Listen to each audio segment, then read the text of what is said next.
조태임의 주말 뉴스쇼 3부. 3부는 한 주간 화제가 된 인터뷰를 중심으로 현안을 다루는 김현정의 뉴스쇼 하이라이트로 함께합니다. 오늘도 함께해 주실 경향신문 박순봉 기자, 김현정의 뉴스쇼 조은혜 PD 나왔습니다. 안녕하세요. 안녕하세요. 네, 오늘 코너 속의 코너, 우리 두 분이 한 주간 주목한 뉴스부터 볼게요. 우리 조은혜 PD가 주목한 뉴스는 뭐예요? 네, 저는 이제 4월 20일이 장애인 차별 철폐의 날이고 이제 장애인 날 보도 주목을 했는데요. 그래서 돌봄살인이라는 말에 좀 제가 주목을 했어요. 그래서 돌봄과 살인이라는 말이 약간 하나로 묶이기 힘든 단어 같지만 실제로 존재하는데요. 그러니까 뭐 치매 뭐 이런 다양한 케이스들이 있지만 이번에 이제 발달장애 자녀를 돌보던 부모가 자녀와 함께 사망하는 사건들이 있어요. 그러면서 이런 가정 비극 막기 위해서 대두됐던 것이 자녀와 부모의 분리인데요. 그래서 뉴스쇼에서도 이걸 좀 주목을 해서 네.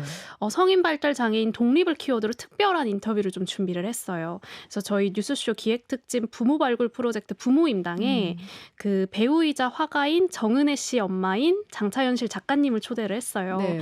그래서 발달 장애인 정은혜 배우가 요새 부모의 품을 떠나서 독립을 했다고 해요. 벌써 2년 차에 돌입했다고 하는데 네네. 어느 정도냐면 경제적으로 독립을 해서 엄마한테 딸카를 줄 정도라고 합니다.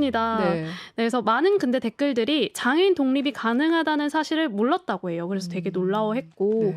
근데 이제 장차현실 씨는 어떤 메시지를 전했냐면 부모의 삶에 아이가 전부가 돼서는 안 되고 또 아이의 삶에 부모가 전부가 돼서도 안 된다라는 이제 메시지를 전하시면서 또 독립이라는 것은 부모가 오롯이 혼자서 할 수 있는 것이 아니라 사회의 몫이라는 메시지까지 전했습니다. 네. 혹시 우리 박순봉 기자 뭐 하실 말씀 있으세요? 아니요, 너무 그냥 감동적으로 봤던 것 같아요. 또 다른 방송국에도 많이 나와서 인터뷰 하시더라고요. 네네. 굉장히 그런 좀 미래같이 보이기도 했고요. 그리고 그런 걸로 통해서 인식도 많이 개선돼가지고 독립돼 있는 장애인에 대해서 또 편견 안 갖게 되고 이런 것도 중요할 것 같습니다. 맞습니다. 그러니까 그 말씀하신 것처럼 장애인 가족이 받는 고통이나 이런 게 되게 크잖아요. 근데 그거를 온전히 개인의 몫이다, 뭐 개인의 운이다 이렇게 할 게 아니라 사회가 같이 자립도 돕고 또 그 사회에 적응할 수 있도록 돕는 게 되게 필요한 것 같아요. 네, 우리 박순봉 기자가 주목한 뉴스는 뭐예요? 저는 최저임금 논의가 이제 첫 전원회의가 이번 주 지난 화요일에 예정이 돼 있었는데 이게 네. 파행됐거든요. 이 뉴스에 좀 주목을 했는데요. 일단 파행된 거 좀 간단하게 말씀드리면은 이 최저임금위원회가 3개 축으로 구성이 돼 있거든요. 네. 노동자위원, 그리고 사용자위원, 그다음에 공익위원이라고 해가지고 여기는 정부에서 추천하는 인사들로 네. 돼 있습니다. 3개 축으로 돼 있는데 이 위원들 말고 다른 사람들이 들어와가지고 공익위원 중에 한 명인 이제 권순원 위원은 사퇴해라 이렇게 피켓 시위를 했어요. 네. 그랬더니 이제 박준식 위원장이 네. 요거 안 된다. 그러니까 위원 외에 다른 사람이 들어와 있으면 안 된다라고 항의하다가 결국에는 파행까지 이어졌거든요. 네. 여기서 좀 주목을 해봐야 되는 거는 아까 3개 축이라고 말씀드렸는데 보통 최저임금 논의를 할 때 갈등이 있을 수밖에 없는데 그 양축은 노동자 쪽하고 그렇죠. 그다음에 경영자 쪽이잖아요. 네. 그리고 보통 통상적으로 이 공익위원이라고 하는 정부 쪽은 중간에서 조율하고 최종적으로 맞아요. 결정하는 네. 일종의 캐스팅 보트 역할을 하게 돼 있거든요. 그런데 이 양쪽의 갈등이 아니라 일종의 노정 간의 갈등이 좀 벌어지는 그런 상황이다. 이제 이런 점에 좀 주목을 해봐야 될 것 같아요. 노사 갈등이 아니라 이제 왜냐하면 이제 권순원 위원에 대해서 이제 여러 번 이제 앞서서 2, 3년 정도 이미 공익위원으로 일을 했거든요. 근데 이제 노동계 쪽에서는 이 권순원 위원이 이 중립이 아니고 경영자 쪽에 손을 들어주고 있다 이렇게 판단을 하고 있는 거예요. 그래서 이제 여기에 대한 사퇴 요구를 하면서 네. 이 회의 자체가 안 열리는 그런 이례적인 상황이 벌어졌고 첫 회의가 안 열린 게 최근 3년 동안 그런 일은 없었다라고 하더라고요. 물어봤더니 이게 네. 왜냐면은 첫 회의는 그냥 재판 같은 때도 그런데 또 앞으로 어떻게 할 거고 또 인사하고 그런 상견례 자리가 좀 비슷한 건데 그런 자리랑 비슷한 건데 네. 이번에는 아예 회의 자체가 안 열렸기 때문에 앞으로 좀 쉽지 않을 거다 이런 예측들이 있고요. 그리고 또 실제로 요구하는 안들을 보면은 그러니까 최저임금 액수를 보면은 굉장히 좀 힘들 걸로 또 예측이 돼요. 왜냐면은 노동계에서 원하는 액수는 지금 올해 최저임금이 9,620원이거든요. 근데 이걸 12,000원으로 올리자라고 지금 제안을 한 상태예요. 네. 경영계 쪽은 뚜렷하게 얘기는 안 했는데 동결 쪽을 얘기를 하고 있고요. 네. 그리고 소위 의뢰전쟁이라고 해가지고 경영자 쪽도 다 이렇게 여유가 있는 건 아니잖아요. 뭐 예를 들자면 최저임금에 가장 큰 영향을 받는 거는 자영업자라든가 그쵸. 네. 좀 소규모의 소상공인들인데 여기는 이제 또 굉장히 힘들다라고 호소를 하고 있는 그런 상황이거든요. 음. 그래서 앞으로 좀 쉽지 않겠다. 이런 것들도 좀 생각이 되는데 좀 더 안타까운 거는 네. 양쪽 다 논리가 좀 그럴듯하다라는 거예요. 일단 노동자 쪽에서는 물가 너무 그쵸. 올렸다라고 하는데 네. 특히 난방비 같은 거 많이 올라가지고 실질 임금은 오히려 줄어들었기 때문에 임금을 올려야 된다라고 하고 반대로 또 자영업자 쪽에서도 난방비 같은 게 너무 올랐기 때문에 당장 생활이 힘들다 이렇게 되니까 그쵸. 모두가 힘든 상황이라는 게 좀 안타까운 것 같아서 뉴스를 꼽아봤습니다. 그러니까 이 최저임금이라는 게 뭐 최저임금만에 결정되는 게 아니라 물가에도 영향을 주고 우리 다른 임금 체계에도 영향을 주기 때문에 되게 중요하거든요. 근데 이제 늘 보면은 서로의 간극이 너무 커서 근데 그 과정에서 정말 그 양쪽의 입장을 잘 조율해서 결정하는 게 제일 중요하지 않을까 싶습니다. 그럼 우리 이제 첫 번째 인터뷰 주인공을 만나볼게요. 첫 번째 인터뷰 주인공 누구예요? 네, 지난 18일 화요일이었죠. 미래를 위한 성찰과 모색 포럼 준비 모임, 일명 제3지대 모임이라고 하는데요. 여기에 이제 금태섭 의원이 신당 창당 공식화하면서 이 포럼이 좀 이렇게 화제가 됐는데 네. 여기에 참석했던 김종인 위원장 인터뷰 보시죠. 사실은 제3지대 신당 창당에 시도가 없었던 건 아닌데 극히 성공하기 어려웠던 것이 제3지대에서 신당 창당하려면은 구심점이 있어야 된다. 대선 주자급 스타가 있을 때만 성공한다는 공식이 있었잖아요. 안철수 신당, 누굽니까? 김종필 신당 딱 2개 성공했더라고요. 제가 보니까. 아니 근데 뭐 안철수 신당은 성공했다고 볼 수가 없어요. 아, 국민의당 성공한 거 아니에요? 녹색바람? 아니, 국민의당이 일단 선거에서는 한 38석 의석을 차지했지만 예, 그다음에 아무 기능을 못하고 사라져버린 거 아니에요. 사라졌죠. 어? 그러니까 결국은 사람 중심으로 뭘 만들어가지고 일이 되는 게 아니에요. 그러니까 일반 국민들이 생각하기에 지금 뭐 새롭게 금태섭 의원 같은 사람이 정당을 헌다니까 그 사람 수준 가지고서 90점이 되겠느냐. 그런 얘기도 하죠. 나는 그건 잘못됐다고 생각을 해요. 그렇습니까? 솔직히 얘기해서 뭐 국민의힘이나 지금 민주당에는 솔직히 내가 다음에 뚜렷한 대선 주자가 있어요? 아니 뭐 사람들이 꼽는 사람 여론조사 해보면은 뭐 저당은 누구, 아니, 이 당은 그거, 누구 있긴 그러니까 있어요. 뭐 이재명, 한동훈 아니, 뭐 그거는 예. 제가 예를 들어서 지금 현재 우리가 당면하고 있는 이슈를 어떻게 우리가 다뤄야 할 거냐를 생각하고 예. 그게 내가 어저께도 얘기를 했지만 국민의 각성이 따르지 않고서는 예. 새로운 정치가 될 수가 없어요. 그러니까 국민이 이제 예를 들어서 지금까지의 여러 상황을 파악을 하고서 예. 지금에 있는 기존의 정당으로 자기네들의 기득권만 보호하려고 하는 이런 사람들로는 국가가 당면하고 있는 문제를 해결하지 못한다는 그런 각성이 있으면은 새로운 정치 세력이 등장할 가능성도 난 충분히 있다고 봅니다. 자, 지금 여론조사 돌려보면은 중도 무당층이 40%를 육박하는 조사들이 나옵니다. 그 어느 때보다 중도 무당이 늘어났어요. 그래서 일각에서는 여의도의 제1당이 중도 무당이 됐다라는 이야기가 나올 정도로 국민들이 양당에게 실망한 거 사실이거든요. 그럼 지금이 그 제3지대 신당, 인물 중심이 아닌 정책 중심의 제3지대 신당이 탄생하기에 좋은 조건, 환경이라고 보십니까? 예, 그러면 그거를 안 할 수 있는 무언가를 갖다가 제시를 할 수 있으면 가능하다고 보는 거예요. 가능한 환경이 무르익었다고 보시는 거군요. 금태섭 전 의원이 어제 깃발 들었어요. 내가 일단 그 길을 걷겠다. 얼마나 모일까요? 거기에? 그래 내가 보기에는 뭐 지금 많은 젊은 세대가 거기에는 합세할 수 있는 가능성이 있다고 봐요. 양 당에 있는 사람 중에서도 뭐 양당에 있는 사람을 떠나서 밖에 있는 새로운 세력도 있고 또 경우에 따라서 양당에서도 빠져 나와서 합세할 수도 있는 사람도 있고 그럴 거예요.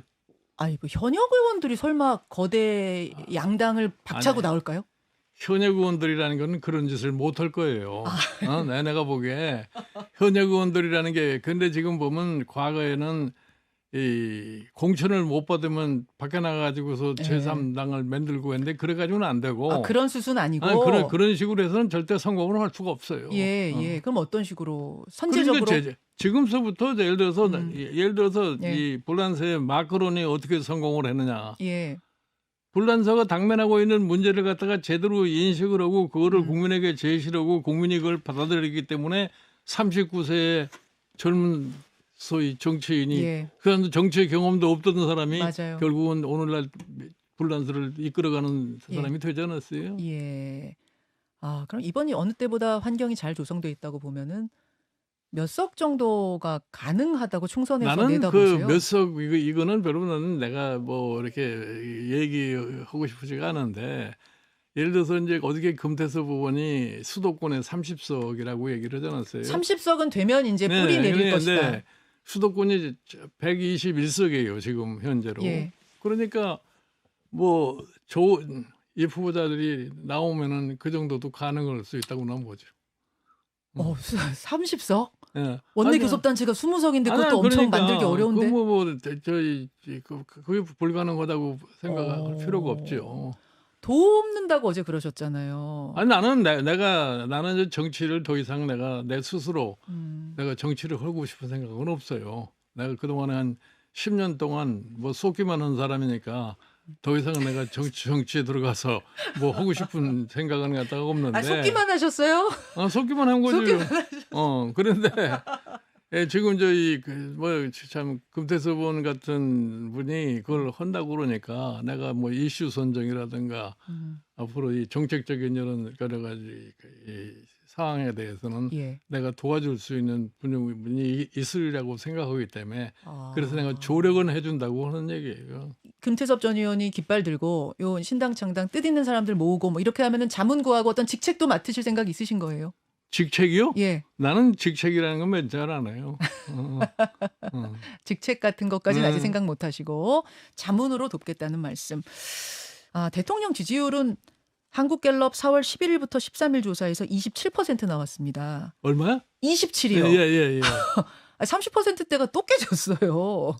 일단 원인 분석하기에 앞서서 위원장님, 27이라는 숫자는 어떻게 보세요? 거의 뭐 한때는 24%도 내려갔는데 뭐 24% 보면 조금 나은 거라고 보는 거지 뭐. 24보다는 낫다. 긍정적으로 보시는 건지 아니면은 이거 지금 자조 섞인 말씀이신지 모르겠는데 24보단 낫지만 참 27이 1년밖에 안 된 대통령한테 이게 나오면 안 되는 숫자 아닌가요? 아니 그러니까 왜 지지도가 그런 식으로 오르락내리락 하는 거는 누구보다도 잘 아는 것이 대통령실일 거예요. 이유를. 그 누가 뭐 이게 내가 보기에 그 사람들이 제일 잘 알 거라고 해요. 왜 지지율이 떨어지고 네. 왜 어떨 땐 좀 올라가고 했던가를. 알아요? 잘 압니까? 알지를 못하면 나라를 이끌고 갈 수가 없는 거지 기본적으로. 잘 아는데 계속 지지율이 이렇게 근데 떨어지는데 잘 그냥 둬요? 아는데도 그러니까 지지율이 떨어지면은 원인 규명을 철저하게 해가지고서 예. 그런 일이 발생하지 않도록 해야 되는데 예. 그걸 자꾸 되풀이하다 보니까 지지율이 그저 답보 상태에서 있다가 떨어지고 그러는 거 아니겠어요? 더 떨어질 수도 있다고 보세요? 그 경우에 따라서 뭐 24%까지 또 갈 수도 있는 거지. 아니 총선까지 1년입니다. 이번 총선은 대통령 얼굴로 치르는 총선이라고 뭐 이거는 당에서도 이야기하고 있었던 건데 27%로 치를 수 있습니까? 그거야 사실은 뭐 참 국민의힘 자체가 대통령의 뜻이 당의 뜻이고 당의 뜻이 뭐 국민의 뜻인 것처럼 그렇게 오만한 얘기들을 많이 했기 때문에 지금서부터 내년 뭐 대통령 선거까지 국회의원 선거까지 한 1년 정도 시간이 있는데 그동안에 어떻게 당이 변모를 하느냐가 내년 선거에 아마 가장 결정적인 역할을 할 거라고 봐요. 네, 19일에 수요일에 출연했던 김종인 전 비상대책위원장 인터뷰 듣고 오셨습니다. 인터뷰 내용을 한번 정리해 주시면 좋을 것 같아요. 네. 일단 굉장히 길게 이어졌어요. 방송 유튜브까지 좀 진행을 했거든요. 그래서 포괄해서 좀 요약하자면 총선 1년도 안 남은 이 시점에서 제3신당 움직임이 어떤 변수가 될 것인가, 그러니까 성공할 것인가, 또 성공한다면 조건이 무엇인가에 대한 이야기였는데요. 우선 안철수, 김종필, 신당 같은 약간 대선 주자권 스타 구심점이 필요하지 않나 약간 이런 질문을 드렸는데 네. 김종인 위원장은 인물보다는 그러니까 내용이 중요하다 약간 이런 얘기를 하셨는데 그러면서도 김태섭 의원에 대해서 가치를 높게 평가를 했어요. 뭐 예를 들면 어떤 발언들을 하셨냐면 네. 금태섭이라고 대통령 못할 이유 없다 이런 말씀하셨고 네. 또 금태섭만한 인물 우리나라에서 찾기 힘들다라면서 결과적으로는 금태섭 신당이 창당하게 되면 돕겠다라고 했어요. 그래서 뭐 직책까지는 생각은 안 하셨는데 정책이나 이슈 선정할 때 도움을 주기로 했다고 합니다. 김종인 전 위원장 같은 경우는 별의 순간을 얘기했던 분이셔서 이분이 콕 찍은 정치인이면 어떨까 싶긴 한데요. 근데 이제 이 섭외 타이밍이 너무 궁금했어요. 그러니까 그 토론회가 열리고 바로 다음날 출연을 한 거잖아요. 뭐 어떻게 했던 거예요? 당연히 이제 토론회가 열린다는 걸 알고 있었으니까 저희가 다음 날 이 제3지대라는 게 조금 화제가 되고 있으니 나와달라고 인터뷰 요청을 드렸는데요. 근데 전날까지는 굉장히 고민을 하셨어요. 네, 그러면서 좀 인터뷰 수락하면서 좀 타이밍이 맞아졌습니다. 그 지금 진짜 양당이 뭐 민주당이나 국민의힘이나 워낙 지금 위기 상황이잖아요. 그렇다 보니까 이 제3지대가 좀 주목을 받는 것 같은데 이게 파급력이 좀 있을까요? 실제로 말씀하신 대로 구성 내지는 여건, 요건 같은 것들은 굉장히 제3지대가 튀어오를 수밖에 없는 그런 상황으로 생각이 되잖아요. 네. 그런데 민주당이나 국민의힘 요 양 거대 정당 쪽의 분위기를 들어봤을 때는 거의 가능성이 파급력이 약할 것 같다 이렇게 좀 생각이 들어요. 네. 반신반의 이런 정도 표현도 좀 굉장히 긍정적으로 평가해주는 수준인 것 같고요. 이게 왜 그러냐면 얘기를 들어보면은 일단은 요 모임에 참석했던 사람들한테도 좀 물어봤는데 기본적으로 금태섭 전 의원이나 이런 그러니까 주최자 쪽은 아니지만 그 외에 참석하는 사람들은 각자 자기 정당에서 일종의 지렛대로 이 제3정당이 역할하기를 기대를 하는 거예요. 이게 어떤 의미냐면은 각 정당이 굉장히 잘 안 좋게 돌아가고 있고 개혁이 필요하다라고 하는 사람들이 주로 이 자리에 모였던 거잖아요. 즉 제3정당이 생기게 되면은 양 거대 정당이 좀 긴장을 하게 될 거다. 그래서 중도층을 바라본다거나 아니면 좀 민심을 더 신경 쓰는 그런 쪽으로 개혁이 되지 않겠느냐. 그러니까 그런 일종의 수단 내지는 도구로 생각을 한다라는 거지. 이 제3정당이 성공을 해가지고 새로운 세력으로 출범을 할 수 있을 거다. 이렇게 기대하는 사람들은 거의 없고요. 그럼 뭐 참석자들이 뭐 합류를 하겠다 이런 것도 아니고 그냥 각자 속해 있는 당이 잘 되기 위해서라도 이 제3지대가 좀 떴으면 좋겠다 이런 바람이 있던 거네요. 그렇죠. 일종의 좀 건강한 긴장 관계를 주기를 원한다. 이런 걸 좀 기대를 하는 것 같고요. 네. 만약 그러면 실제 이렇다라고 하면은 참석하는 사람들의 숫자가 중요하거든요. 합류하는 사람들의 숫자요. 네. 근데 가장 기본적인 전제 조건은 최소한 여태까지 뭐 바른정당이라든가 다른 정당들의 사례들을 봤을 때 20석은 있어야 돼요.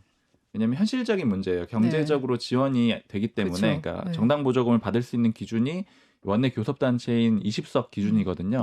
20명의 의원은 확보를 해야지만 따로 외부에서 다른 돈을 가져오지 않아도 운영이 가능할 텐데 그게 아마 쉽지는 않을 거다. 20명의 의원이 모인다라고 하면 정말 정계 개편 수준이 되는 건데 그럴 가능성이 좀 높지 않기 때문에 아마 현실적으로 어려울 거다 이렇게 보고요. 근데 그럼에도 불구하고 가능성을 완전히 닫을 수 없는 건 아까 처음에 말씀드린 대로 어떤 그런 꿈틀꿈틀하는 움직임들이 계속 있기 때문입니다. 여건 자체는 지금 국민들이 너무너무 다 실망을 한 거는 지지율에 다 드러나는 거잖아요. 여권의 대통령 아니면 국민의힘 지지율 낮고 그렇다고 해서 민주당이 높은 것도 아니고 또 민주당도 낮고 이런 상황이잖아요. 그러니까 어디론가는 이 지지율, 그러니까 국민들의 마음이 모여야 되는데 그걸 찾고 있는 상황이고 방금 이 말씀드렸던 요 모임도 꿈틀꿈틀하고 있고 사실 이전부터 들었던 내용은 정의당 쪽에서도 그런 움직임이 있고 실제로 제3세력이라고 해서 제3의 권력이라고 해서 지금 출범을 했거든요. 정의당에서 좀 젊은 사람들이 모였던 건데 출범하기 전에 한번 정의당 관계자한테 얘기를 들었던 거는 이제 자신들이 생각을 해봤을 때 더 이상 왼쪽으로 가는 것이 정의당의 그 영역이 없는 것 같다. 그래서 오히려 오른쪽으로 가려고 한다. 그리고 좀 젊은 사람들 중심으로 뭉쳐보고 싶다. 이렇게 얘기를 하면서 이준석 전 대표한테 만약에 제안을 하면 합류를 할 것 같냐 이런 얘기도 좀 하더라고요. 그래서 범위를 굉장히 넓게 생각을 하고 여야를 가리지 않고 좀 고민을 하고 있는 것 같거든요. 근데 이런 어떤 움직임이라던가 그리고 사회적인 요구 같은 것들은 분명히 있기 때문에 가능성을 닫을 수는 없는데 다만 여태까지 제가 보기에는 가장 큰 사례가 바른정당 사례인데 바른정당 사례로 너무 크게 실패를 맛봤기 때문에 거대 정당 외에서 벗어나서 하는 거는 굉장히 어렵다. 그리고 현실적으로 20명의 의원들이 있어서 정당 보조금을 받는다고 하더라도 탈당하는 쪽에서는 재산을 못 가져가는 거거든요. 예를 들어 뭐 당사 같은 것들 하나도 없는 거잖아요. 이런 현실적인 문제들도 있어가지고 아마 쉽지는 않을 것 같습니다. 근데 지금 뭐 박순봉 기자 이게 회의적으로 얘기했지만 어쨌든 지금 지지율 이렇게 조사를 해보면 무당층이 그 어느 때보다 많다고는 하잖아요. 뭐 지금 국민의힘에서는 정강훈 그 사태가 있고 또 민주당은 이제 돈봉투 사태가 있다 보니까 그래서다 보니 금태섭 의원은 수도권 30석 얘기를 하긴 했어요. 실제로 좀 어떻게 봐야 될까요? 일단은 박수홍 기자님 말씀해 주신 것처럼 약간 어렵다라는 입장도 본인도 알고 있더라고요. 그래서 한판 승부에서 인터뷰하셨는데 그러니까 최선을 다할 텐데 안 되면 길게 보겠다라고 했어요. 그러니까 내년 총선만이 아닐 수도 있다라는 약간 생각을 갖고 있는 것 같고요. 그리고 또 김종인 전 위원장 돕겠다고 나섰으니까 여기에 대한 질문 안 드릴 수가 없었는데 네네. 뭐라고 말씀하셨냐면 뭐 수도권 121석이나 되는데 30석이라고 뭐 안 될 수가 있겠냐라는 그냥 두루뭉실한 말씀 아직은 주셨고요. 네네. 그리고 금요일에 이제 제3지대 신당 성공 경험이 있는 안철수 의원도 가능하다라고 이렇게 봤는데 그러니까 여기에 대해서 목소리 내는 사람들이 많이 없고 약간 양당의 매기 효과처럼 약간 필요한 신당 정도로만 생각하고 있는 거 아닌가라는 생각이 들었습니다.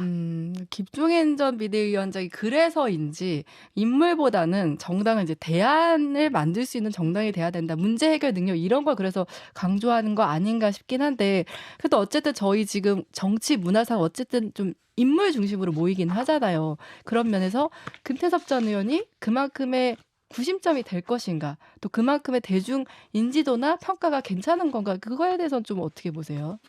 대체적인 평가는 금태섭 전 의원이 아직 대선 주자라고는 생각들을 안 할 거 아니에요. 네네. 그런데 아까 20석이라는 전제 조건을 들었는데 제3정당이 출범하려면 그래도 대선 주자 같은 인물이 한 명 있어야 된다. 사실 예전에 바른정당이 출범을 했던 것도 물론 박근혜 전 대통령 탄핵 문제도 있었지만 반기문 전 유엔 사무총장이 대선 후보로 떴기 때문에 그걸 바라보고 또 뭉쳤던 그런 의미도 있었거든요. 네. 금태섭 전 의원은 그 정도의 인물이라고 보기에는 아마 어렵다라는 게 대체적으로 좀 공감을 할 것 같고요. 네. 그리고 이제 이 제3지대라는 거에 대해서 회의론이 좀 많은 거는 좀 얘기들을 많이 들어보면 이런 얘기를 합니다.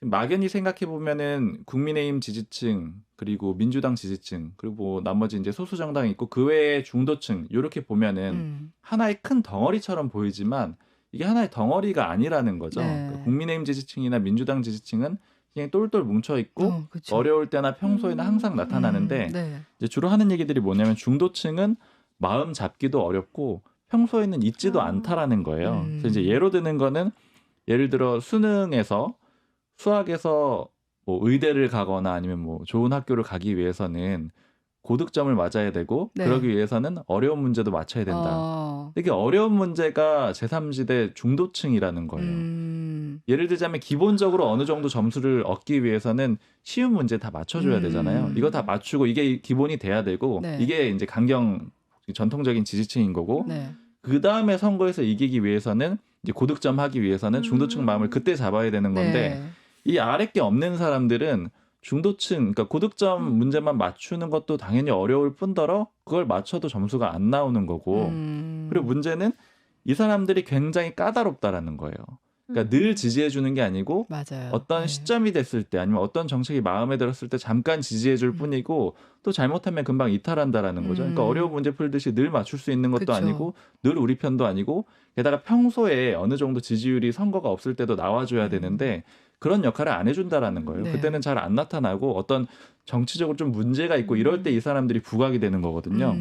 그러니까 실제로 제3정당이 역할을 할 때 아무것도 없이 가게 될 수 있다라는 겁니다. 기반 세력 자체가 없는 제3정당은 힘들다. 네. 그러니까 이런 것들 때문에 기본적으로 좀 회의론이 퍼져 있는 것 같아요. 제가 제3지대가 힘을 받을 수 있을지 이제 지켜보면 될 것 같고요. 다음 주 이제 윤 대통령이 국빈 자격으로 방미를 하잖아요. 김 전 위원장 근데 이거에 대해서 기대를 안 한다 이렇게 얘기를 하셨어요. 네. 네, 기대를 안 한다라고 한 발언에는 그 경험 때문이었는데요. 네. 그러니까 본인이 이제 노태우 대통령과 함께 국빈 방문을 한 적이 있었는데 그냥 만찬이나 의례적인 대우만 받아왔어서 그런 경험 때문에 이렇게 말씀하셨는데 물론 그때와 지금은 다를 수 있습니다. 하지만 김정인 위원장이 여기까지도 봤어요. 그러니까 지금 인플레 감축법이나 세부 지침이 회담 전에 이미 나왔는데 그리고 또 미국이 좀 자국 우선주의 기조를 갖고 있는데 네. 우리가 뭘 얻어올 수 있겠느냐라는 발언하셨습니다. 지금 이제 그 윤 대통령이 지금 방미를 앞두고 로이터 통신과 한 인터뷰가 지금 파장이 일고 있잖아요. 뭐 러시아 그 우크라이나에 대한 무기 지원을 할 수 있다 이 발언 때문에 러시아로부터 지금 강하게 반발을 받고 있는데 지금 이 발언 의도 좀 어떻게 봐야 될까요? 윤 대통령의 발언 왜 이런 반발을 예상 못한 건 아닐 거 아니에요. 그렇죠. 어느 정도 예상은 당연히 했을 거고 충분히 검토도 했다라고 하고요. 그리고 윤 대통령이 당연히 뭐 즉석에서 인터뷰에 응한 것도 아니고 질문지도 어느 정도 받은 다음에 답변도 관련 부서에서 다 검토를 받은 모양이에요. 그러니까 네. 즉 이거는 이제 의도된 답변이라고 볼 수가 있는 거고, 그래서 이제 결과적으로 분석을 해볼 수가 있는 거는 사실은 서방에서 그 미국 중심으로 한 서방에서 계속 한국이 많이 나서주기를 원해왔던 거잖아요. 네. 그리고 포탄이 많이 부족한 상태인데 우리나라가 포의 개수가 굉장히 많고 그걸 추정해 보면은 그걸 바탕으로 추정을 해 보면은 포탄이 많을 걸로 추정이 된다라고 해요. 거의 몇 안 되는 나라라고 하는데 그렇기 때문에 계속 압박이 있었는데 이게 한 번만 있었던 게 아니고요. 윤 대통령이 취임한 다음에 바로 있었던 한미 정상회담에도 있었고 그다음에 뭐 나토 정상회의, 그다음에 한미일 정상회의 계속 이 압박이 있었고 네. 특히나 이번이 기점이 됐던 건 이제 한미 정상회담을 앞두고 네. 그러니까 이런 입장을 좀 정리를 한 걸로 그렇게 좀 보이고요. 수긍을 하겠다라는 거죠. 네. 그 라인으로 가겠다라는 거고 결국 이거는 이제 협상을 하면서 조금 지렛대로 삼으려고 하는 의도가 아니냐 이제 이런 얘기들도 좀 같이 나오는 거죠. 왜냐하면은 이것도 이제 일본하고의 상황하고도 좀 비슷할 수가 있는데 네. 우리가 일종의 성의를 먼저 표현을 한 겁니다. 다만 이제 여권에서 나오는 얘기는 일본은 보다는 훨씬 나을 거다 미국은. 그러니까 일본은 이제 어떤 뭐 가져만 가고 네. 그에 따른 어떤 뭐 호응은 안 한 상태잖아요. 근데 아마 미국은 그렇지는 않을 거다. 그래서 성의를 좀 보여줄 필요는 있다 이런 얘기가 있고 그다음에 미국이 도청한 문건이 유출이 됐잖아요. 그래서 이거 이미 사실상 공공연한 비밀이 된 거 아니냐. 그러니까 이걸 얘기한다고 어느 정도 하더라도 다 알려져 있다. 네, 그렇죠. 이미 다 아는 건데 얘기를 해서 얻을 게 무엇이고 잃을 게 뭐냐를 좀 따져봤을 때는 네. 물론 지금 이제 러시아의 반발 같은 게 나오고 있지만 여권에서 판단하는 거는 애초에 좀 예견이 돼 있었던 거고 알고 있었던 문제이고 네. 차라리 우군을 좀 확실하게 잡을 수가 있다. 그러니까 미국을 비롯한 서방 국가에선 환영을 하고 있잖아요. 그러니까 그런 점을 좀 고려해가지고 판단을 한 걸로 보입니다. 근데 이제 늘 좀 아쉽다는 생각이 드는 게 이제 외교는 뭐 좀 모호해야 한다는 얘기를 많이 하잖아요. 뭐 이게 의도적으로 이렇게 더 명확하게 선을 그은 건지 모르겠는데, 근데 이게 꼭 그 한미 정상회담에서 우리 카드가 이거예요 보여주는 게 아니라 그 전에 그 언론과의 인터뷰를 통해서 보여주고 있단 말이에요. 이것에 대해서는 좀 어떻게 봐야 될까요? 사실 여권에서도 좀 이렇게 대부분 이렇게 공유하는 문제의식 같은 거는 말씀하신 그런 부분이에요. 윤 대통령의 표현이 전통적으로 외교적인 표현은 아니라는 거죠. 원래 이제 대통령이 통상적으로는 무기라는 표현도 잘 안 쓰거든요. 물론 윤 네. 대통령도 잘 쓴 건 아닌데 예를 들자면 다 모호한 표현 쓰잖아요. 무슨 자산, 전략 자산 이런 표현들 많이 들어보셨을 텐데 네. 그게 굉장히 여러 가지를 포함하고 있는 표현인데 이게 다 외교에서 쓰는 표현이거든요. 다 뻔히 안다라고 하더라도 그 말을 굳이 안 쓰는 게 외교의 그런 일종의 관행 내지는 네. 그런 기술인데 너무 스트레이트하다. 이제 이런 얘기들이 나오고 있고 네. 그다음에 또 한 가지는 국내 반발이 좀 심한 거에 대해서 이제 용산 쪽 사람이 하는 얘기는 그러니까 뭐 관계자가 하는 얘기는 아마 이제 한국 언론하고 먼저 인터뷰를 해서 네. 이제 비슷한 얘기를 하고 나서 그 다음에 로이터 통신이랑 해가지고 얘기가 나왔으면은 국내 반발이 좀 없었을 것 같은데 이제 이런 점은 좀 아쉽다 이런 얘기도 하거든요. 그건 이제 아무래도 국내 언론과의 관계가 좀 썩 좋지 않다거나 혹은 윤 대통령이 좀 언론에 대해서 긍정적으로 생각하지 않고 있는 부분 이런 것들이 좀 반영이 됐다 이렇게들 생각을 하고 있습니다. 네, 이 언론 얘기도 이어서 하자면은 그 이번 주엔 또 4.19 기념사가 좀 이슈가 되긴 했었잖아요. 언론 얘기를 이어서 하자면은 그 김 전 위원장이 지금 윤석열 대통령 지지율 뭐 20%대를 얘기하면서 이거는 이미 좀 예견이 됐던 거다. 대선 때 워낙 박빙이었고 또 지금 윤 대통령이 상대를 포용하지 않는 자세를 보이고 있기 때문이다. 이랬는데 이번 주 실제로 4.19 기념사에서도 이제 민주당을 겨냥한 발언이 나왔었잖아요. 네. 이제 논란이 됐던 발언들 한번 살펴보시면 뭐 "민주주의는 돈에 의한 매수로 도전을 받고 있다." 뭐 "사기꾼에 농락당해서는 허위 선동, 가짜 뉴스." 뭐 이런 표현들이 있었는데 이게 또 논란이 됐던 게 당시 현장에서 추가한 표현들이 있다고도 했어요. 근데 민주당에서 이제 돈봉투 사건이나 뭐 이런 게 있어서 야당 겨냥 발언 아니냐 비판이 있었는데 대통령실에서는 "특정 사안 염두에 둔 거 아니다."라고 이제 공식적으로 말은 했습니다. 네. 근데 이런 발언들 보면은 민주당에 대한 그 좀 대화 상대로는 인정을 하지 않는 것 같아요. 그건 사실은 이미 굉장히 잘 알려진 것 같아요. 특히나 네. 이재명 대표에 대해서는 아예 그 카운터파트로 그러니까 상대로 아예 생각을 안 하고 있고 사실 이제 피의자다 이런 생각을 윤 대통령이 갖고 있다라는 건 좀 많이 알려져 있는 것 같고요. 네. 애초에 대화 자체가 좀 가능하지 않다라고 생각을 하는 것 같은데 그러니까 대통령의 표현은 아니지만 여권의 모 관계자한테 최근에 들었던 표현은 야당하고 협조를 한다라고 하더라도 그게 가능하겠느냐. 일본처럼 나오지 않는다라는 보장이 있느냐 이런 표현도 쓰더라고요. 그러니까 결국에는 신뢰 자체가 없어진 그런 상태인 거고요. 그래서 지금 여권에서 생각을 하는 거는 사실 이제 용산에서 생각을 하는 거는 이 구조 자체를 바꾸지 않고는 일을 할 수 없다라고 이미 생각을 하고 있는 겁니다. 그러니까 앞서서 있었던 일련의 모든 과정들이 다 총선을 향해 달려가는 거거든요. 네. 총선에서 과반 의석을 얻어야만 국정을 제대로 운영을 할 수 있다라고 보고 있는 거고 그게 안 된 상태에서는 다 시행령 개정이라든가 우회하는 방법을 쓰지 절대로 야당하고 협조한다거나 뭐 타협한다거나 이런 그림을 그리지는 않고 있잖아요. 그러니까 이거는 굉장히 좀 명확한 상황인 것 같아요. 네, 이 민주당 얘기는 잠시 쉬었다 와서 다시 이어갈게요. 주말 뉴스쇼 3부 함께하고 계십니다. 이제 두 번째 만나볼 인터뷰 주인공은 누구예요? 네. 유인대 전 총장 인터뷰인데요. 네.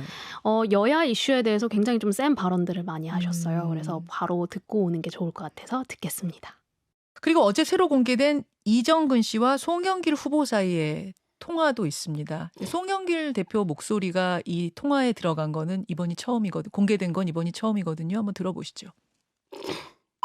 요 셋이 팀워크를 좀 잘 맞춰서 그거는 내가 잘 맞출게. 밤에 전화 가지고 나한테 욕은 욕이란 다 퍼부어가지고 내가 그냥 잠을 설쳤네. 이제 와서 이 충성 부대를 만들어놨어. 백업하는 그 군단을 내가 하여튼 오늘부터 만들게. 하여튼 뭐든 다 의논하고. 네, 알았어.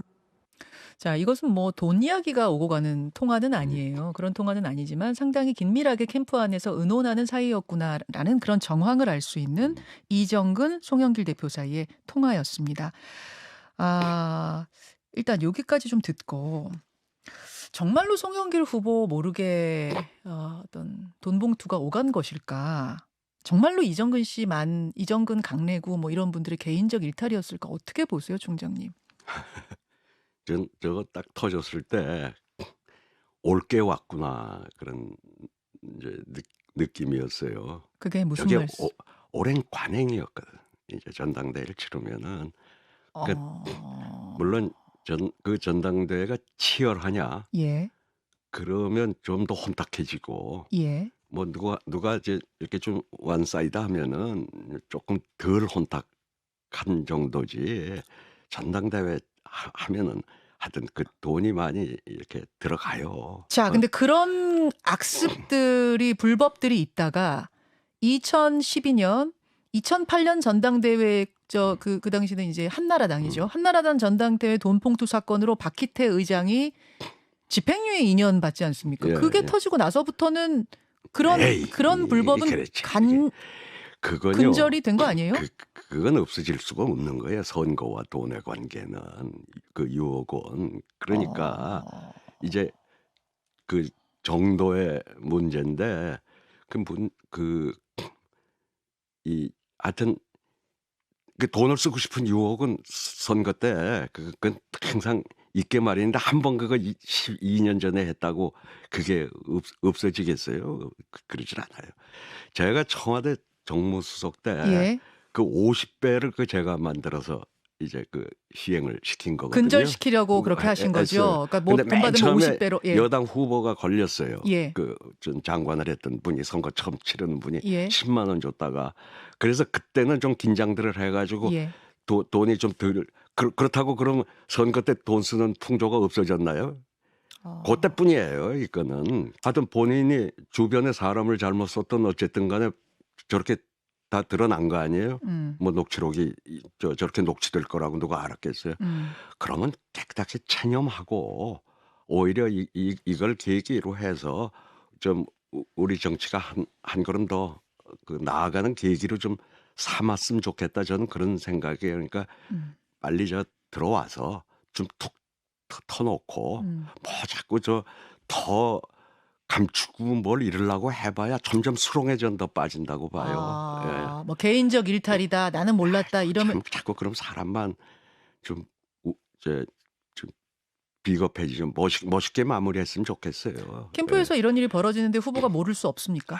어떻게 모르겠어요. 근데 뭐 세세한 것까지 누구 뭐 이것까지는 몰라도 뭐 대체적으로 난다고 봐야죠 그걸.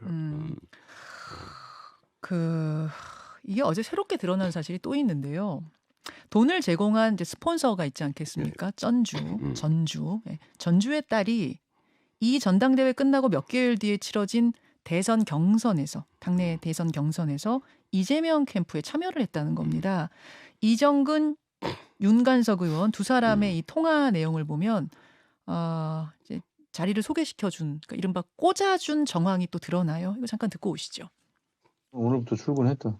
아, 그랬어요? 정무팀에 내가 야, 전화해 볼게요. 있나? 촐랑거리고 또 여기저기 얘기하지 말고. 나한테 얘기도 안 하던데. 또 아마 그 전화를 받으면 너한테 아빠한테 먼저 하겠지. 그러니까 네가 또 제발 그 촐랑거리지 말고 가만히 있어. 또. 이거보다 좀 더 길어요. 사실은 JTBC가 이제 보도한 내용이고 이거보다는 조금 더 긴데, 그러니까 그 캠프에 아마 그 딸을 이 자리를 소개시켜 준 것 같고.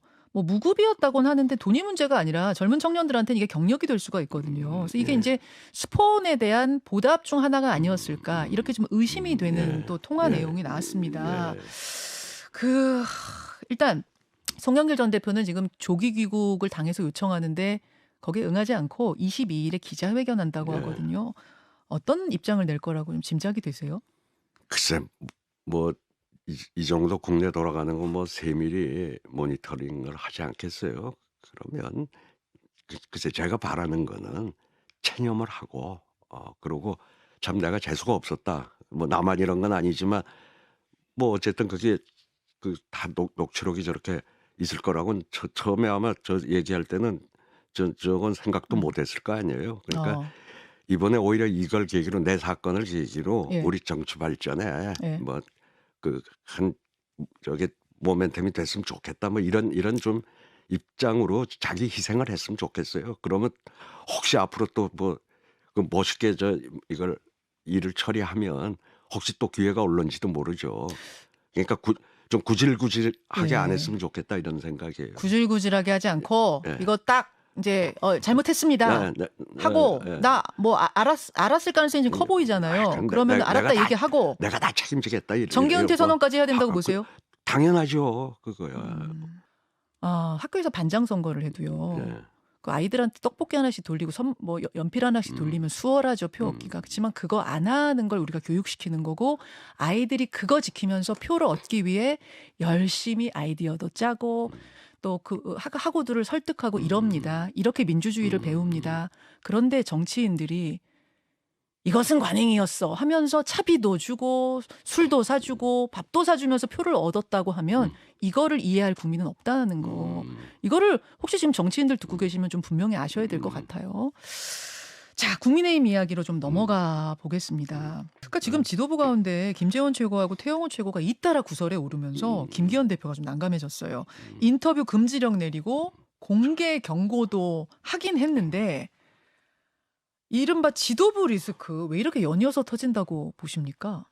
지도부에 그런 사람들이 들어왔으니까 그런 거죠. 그런 사람들을 그 당원들이 뽑은 거 아니에요 이번에 여론조사 빼고 들어왔으니까 그런 거죠. 그렇죠 뭐.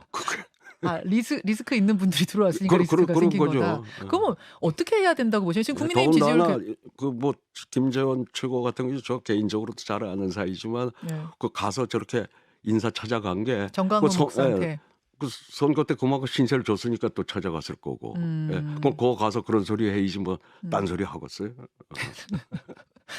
그러면 이제 김기현 대표한테 조언을 근데 해주신다면 김기현 대표도 그 무슨 인터뷰 금지라니 무슨 당 대표가 뭔데 지가 그 최고위원들한테 인터뷰를 금지시키고 자숙해라 나오는 뭐 이런 의미인 뭐- 것 같아요. 참 멍청한 왜 그러세요? 멍청한 또, 친구지. 지난번에도 저기 누구야 조정식 의원한테 그러시더니 오늘 다 친하셔서 그런 거죠? 예, 가까워요 김기현 의원도. 예. 아 정말 제가 아니, 나오실 그 말- 때부터 조마조마해가지고. 아니 말이 안 되잖아요. 무슨 인터뷰를 금지를 하고 그 사람들 예, 이 뇌의 의식 구조를 자기가 가서 바꿔 놓지 않는 한은 예. 계속 그런 소리 나올 건데 뭘 아, 어쩔 거예요 그걸. 그렇습니까? 예.